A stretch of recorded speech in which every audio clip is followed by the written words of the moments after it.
Une fois par an, le syndicat des copropriétaires, qui est donc l'ensemble de tous les propriétaires d'une même résidence, se retrouve en assemblée générale afin de pouvoir voter l'ensemble des éléments qui vont permettre de faire fonctionner la copropriété.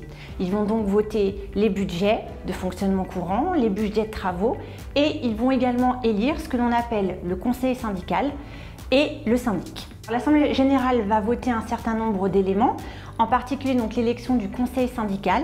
Le conseil syndical, c'est l'ensemble des copropriétaires qui vont être élus pour au maximum 3 ans et qui vont travailler en partenariat donc avec le syndic. Ils vont représenter l'ensemble des copropriétaires et contrôler et travailler en partenariat avec le syndic de copropriété qui lui est également élu en assemblée générale. Ce ne sont que des copropriétaires de la résidence, c'est-à-dire des propriétaires de l'immeuble qui peuvent se présenter au conseil syndical.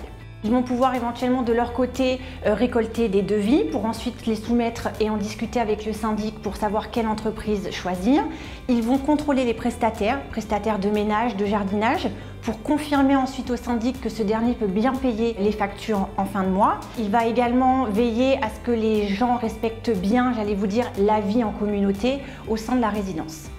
Pendant l'Assemblée générale, on rédige à la fin ce que l'on appelle un procès-verbal pour lequel en fait les différentes résolutions sont votées à des majorités différentes, des majorités simples, majorité 24, une majorité renforcée pour certains types de travaux ou pour l'élection du syndic où là c'est une majorité absolue de 25 et ensuite ces voix donc sont comptabilisées, ces votes approuvés et ensuite rédigés dans un procès-verbal qui est diffusé ensuite à l'ensemble des copropriétaires.